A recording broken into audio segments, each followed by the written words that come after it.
এখন বাজারে এসে গেছে খুব সুন্দর সুন্দর আম। তো আজকে আম দিয়েই বানাবো একটা সুন্দর সুন্দর রেসিপি। তো প্রথমেই আম দুটো পাকা মিষ্টি আম দুটো বেছে নিয়েছি, আর আমগুলো ভালোভাবে খোসা ছাড়িয়ে নিলাম। আমগুলো খোসা ছাড়িয়ে নেওয়ার পর আর তারপরে এখানে দিয়েছি, দেখো ভালোভাবে ছুরি দিয়ে টুকরো টুকরো করে দাগ বসিয়ে নিচ্ছি। এইভাবে টুকরো করে নিলে কিন্তু খুব সুবিধা হয় মিক্সি করতে। তো এইভাবে দেখো, প্রথমে একবার লম্বাভাবে, তারপরে আরেভাবে এইভাবে টুকরো টুকরো করে দাগ মেরে দিচ্ছি। তারপর পাশ থেকে এইভাবে টানলেই পুরো টুকরো টুকরো হয়ে যাবে, কিউব কিউব আকারের কাটা হয়ে গেল। খুব সুন্দরভাবে ছাড়ানো হয়ে গেল।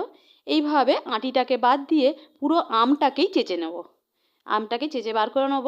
এইভাবে দেখো, এইভাবে কিউব কিউব করে কেটে নিচ্ছি। তোমরা ইচ্ছা হলে চামচ দিয়ে বা বটি দিয়েও এটা চেঁচে নিতে পারো। তো এইভাবে সমস্ত আমগুলোই আমি দেখো কেটে নেব। এইভাবে টুকরো টুকরো করে নিয়েছি। দেখো আমগুলো খুবই সুন্দর, আর দেখো রং দেখেই বুঝতে পারছো এগুলো খুবই মিষ্টি হবে। তো দেখো আমগুলো নিয়ে ভালোভাবে পেস্ট বানিয়ে নিলাম। আমগুলো দেখো কত সুন্দর একটা পেস্ট তৈরি হয়ে গেছে, দেখে বুঝতেই পারছো খুব সুন্দর একটা পেস্ট তৈরি করে নিয়েছি আমি। এইবারে বাকি যে উপকরণগুলো নিয়ে নেব। তো দেখো প্রথমে একটু দুধ জাল দিয়ে নিয়ে ঠান্ডা করে নিয়েছি। দুধটা কিন্তু অনেক আগে থেকেই জাল দেওয়া। আবারও আমের মধ্যেই দুধটা দিয়ে দেবো। দুধটা কিন্তু অবশ্যই আগে থেকে জাল দিয়ে 2 ঘন্টা আগে থেকে জাল দিয়ে ঘন করে রাখা আছে। আর এটা 300 গ্রাম দুধকে 150 গ্রাম করা আছে। যেহেতু দুটো আম, তার জন্য 300 গ্রাম দুধ নিয়েছি। আর দেখো এই এবার দুধটাকে এবারে ভালোভাবে আমের সাথে ভালোভাবে একটু চামচ দিয়ে নেড়ে নিচ্ছি। দিয়ে আবার দিয়ে দিলাম চিনি।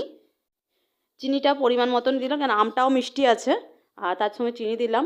আর দিচ্ছি বাদাম, কাজু বাদাম আর কিশমিশ দিয়ে এবার আবারও ভালোভাবে নেড়ে চেড়ে নিচ্ছি। দিয়ে আর একবার ভালোভাবে মিক্স করে নেবো মিক্সিতে। আমি একবার চামচ দিয়ে নেড়ে নিয়েছি। দেখো মিক্সিতে মিক্স হওয়ার পর দেখো কত সুন্দর পেস্টটা তৈরি হয়ে গেছে। কত সুন্দর লাগছে দেখো কালারটা, দেখাচ্ছি তোমাদের, দাঁড়াও। এই দেখো, দেখো কত সুন্দর তৈরি হয়ে গেছে। আর এদিকে আমি কিন্তু চিনিও গুঁড়ো করে নিয়ে নিয়েছি। আর এই দেখো এখানে নিয়ে নিচ্ছি 2 বাটি ময়দা। প্রথমে 1 বাটি ময়দা নিলাম, ময়দাটা চেলে নেবো। তো এই ময়দাটা ভালোভাবে চেলে নিচ্ছি, যেন ময়দার মধ্যে কোনো যেন পোকা বা লাম্পস না থাকে, তার জন্যই ময়দাটাকে ভালোভাবে চেলে নিচ্ছি। এটা 2 বাটি ময়দা চেলে নেবো বলেছি, কিন্তু প্রথমে 1.5 বাটি দিলাম। 1.5 বাটি ময়দা নিলাম।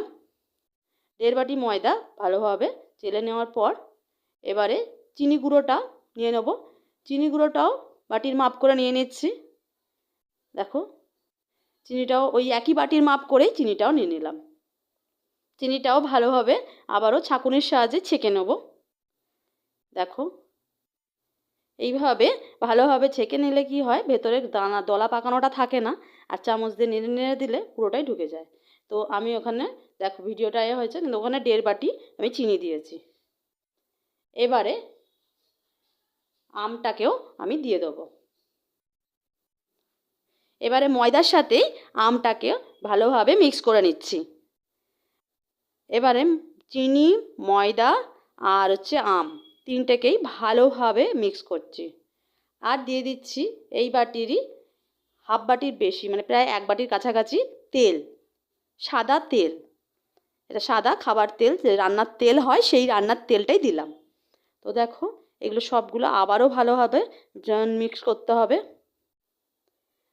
দেখো এইভাবে ভালোভাবে। আর দিচ্ছি 1 চামচ বেকিং পাউডার আর হাফ চামচ বেকিং সোডা। দেখো 1 চামচ বেকিং পাউডার, হাফ চামচ বেকিং সোডা দিয়ে আবারও ভালোভাবে এটা মিক্স করে নেব। এটা খুব সুন্দর লাগে আমের সিজনে। আম তো নানা রকমভাবে খাওয়া যায়। তো এইভাবে আমটাকে বানিয়ে রেসিপি বানিয়ে খাও, দারুণ লাগবে। বাড়িতে সকলের জন্য এটা দারুণ, এটা সুন্দর রেসিপি। তো তৈরি হয়ে যাচ্ছে দেখো ব্যাটারটা প্রায় এইভাবে ঘনত্ব তৈরি হয়েছে। তো এই দেখো আমার কাছে টুটি ফুটি নেই, তার জন্য আমি কতগুলো জেলি লজেন্স কিনে নিয়েছি। এই জেলি লজেন্সগুলোকেই আমি প্যাকেটগুলো কেটে নেব। আর এর মধ্যে কিছু আমি এই শুকনো ড্রাই ফ্রুটসও নিয়েছি, সেইগুলোও দেব। তো দেখো এইগুলো চেরি শুকনো, তো এইগুলো দিয়ে দিচ্ছি। আর এখানে জেলি লজেন্সগুলো কেটে ছুরি দিয়ে টুকরো টুকরো করে নিয়েছি, সেগুলো ছড়িয়ে দেবো। দারুণ লাগে। তোমাদের কাছে টুটি ফুটি না থাকলে সামান্য জেলি লজেন্স ৫ টাকা করে একটা পাতা পাওয়া যায় নানা রকমের কালারের, সেটাও নিতে পারো। আর এইগুলো আমি যেটা পেয়েছি দোকানে সেটাই নিয়েছি। আর এটা এক কালারের রেড কালার। তো ইয়েলো ম্যাঙ্গো কেকের সাথে রেড কালারটা দারুণ কম্বিনেশন হয়েছে, তো ভালোই হয়ে গেছে। তো তোমার হোয়াইট কেক হলে নানা রকমের জেলি লজেন্স পাওয়া যায়, সেখান থেকে কেটে কেটে দিতে পারো। তো দেখো এটা কিছুটা আমি মিক্স করে দিচ্ছি ভেতরে ঢোকার জন্য, আর কিছুটা ডেকোরেশনের জন্য রেখে দিলাম, এটা লাস্টে দেবো। এবার কেকটা বসানোর জন্য একটা ট্রে নিয়ে বা বক্স নিয়ে নিয়েছি। তার মধ্যে আমার তো বাটার পেপার নেই, তার জন্য একটা সাদা এমনি খাতার পাতায় নিয়ে নিয়েছি। নিয়ে তার মধ্যে দিয়ে দিচ্ছি সাদা তেল। সাদা তেলটা ওই খাতার কাগজ পেপারের মধ্যে ভালোভাবে মাখিয়ে নেবো। এপিট ওপিট দুপিটি ভালোভাবে মাখিয়ে নিচ্ছি পেপারটা। দেখো এটা বাটার পেপার, এইভাবেই ঘরে তৈরি করে নেওয়া যায় বাটার পেপার। তো এরপর আমি বাটারটাকে এই মানে ঢেলে নেবো। এই দেখো পুরোটাই ভালোভাবে ঢেলে ভালোভাবে চার কোণে ঠুকে নিতে হবে, যাতে কোনো বাবলস বা লাম্পস মানে ফাঁক না থাকে আর কি। তো এইভাবে ভালোভাবে দিয়ে দিচ্ছি সমস্তটা মিক্সচারটা দিয়ে দিলাম। দিয়ে চারটে কোণ ভালোভাবে ঠুকে নিচ্ছি, যাতে সমানভাবে বসে যায় আর ভেতরে কোনো বাবলস না জমে থাকে। তো তৈরি হয়ে যাচ্ছে, প্রায় কাটনি হয়ে এসছে। আর ওপর থেকে দিয়ে দেবো, ছড়িয়ে দেবো এই জেলি লজেন্সগুলো, মানে টুটি ফুটির মতনই কাজ করবে। একটু ভেতর দিকে চেপে চেপে ঢুকিয়ে দেবে, কেননা জেলি লজেন্স আবার গরমের তাপ পেলে গলে যাবে, তাই অল্প অল্প একটু ভেতর দিকে চেপে দেবে। আর দেখতে ভালো হওয়ার জন্য একটু ওপর দিকে উঁকি মারবে, কিন্তু কিছু বেশি অংশটা ভেতর দিকে ঢুকে থাকার চেষ্টা করবে, ওইভাবেই দেবে। 70% ভিতরে আর 30% ওপরে থাকবে। তো দেখো প্রায় আমার রেডি হয়ে গেছে। আমি বেশি কিছু আর সাজাচ্ছি না। আর দেখো এবারে আমি আগে থেকে প্রি হিট করে রেখে দিয়েছি ওভেনটা। এইবারে এই ম্যাঙ্গো এই ব্যাটারটা কেকটাকে আমি তৈরি করে বসিয়ে দেবো। দেখো এটা প্রি হিট হয়ে গেছে, 5 মিনিটের জন্য প্রি হিট করে রেখে দিয়েছি। আর দেখো এবারে আমি দিয়ে দেবো এই কেকের ট্রেটা। প্রথমে এটা টাইমার দেব 15 মিনিট। প্রথমে দেখো 15 মিনিট দিচ্ছি, তারপরে আবারও 30 মিনিট দেব, টোটাল 45 মিনিট লাগবে আমার। তো নিচের অংশটা আমি ফার্স্ট টাইম প্রথম 15 মিনিট দিলাম, আর তারপরে উপর নিচ দুটোই দিয়ে দেবো 30 মিনিট। দেখো তৈরি হয়ে গেছে আমার ম্যাঙ্গো কেক। তো দেখো এবার নামাবো, এটা বার করছি তোমাদের দেখাচ্ছি। ওপর থেকে দেখো লাল হয়ে গেছে, কালার চেঞ্জ হয়ে গেছে, মানে আমার কেক তৈরি। তো দেখো খুবই গরম, খুব সাবধানে নামালাম, এখন কাটা যাবে না তবু। আর এটা আমি বানিয়েছিলাম আমার বরের জন্মদিনের জন্য, তাই তোমাদের এইক্ষুনি কেটে দেখাচ্ছি না, অপেক্ষায় আছি বর রাত্রিবেলা আসলে আমি ও কাটার পরই তোমাদের কেটে দেখাবো। তাই দেখো বেশি ফুটোও করছি না, আমি ধার থেকেই বুঝতে পারছি ছেড়ে যাচ্ছে, তাহলে বুঝতে পেরেছি কেকটা হয়ে গেছে। আর দেখো একবার তবু দেখলাম, এটা দেখো চামচটা পরিষ্কারই বেরিয়েছে। তো তৈরি হয়ে গেছে। আর দেখো কতটা সফট হয়েছে, দেখো কত সুন্দর সফট হয়েছে, দেখো স্পঞ্জিং হয়েছে খুব সুন্দর।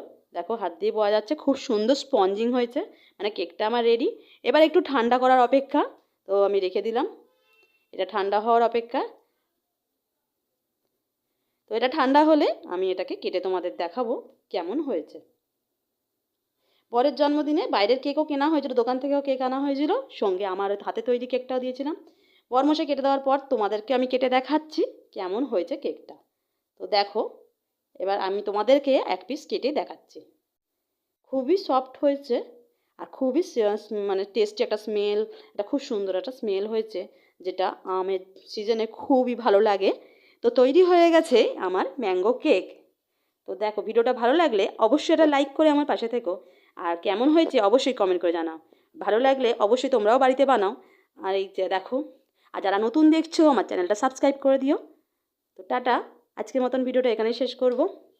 তো তৈরি হয়ে গেছে আমার ম্যাঙ্গো কেক।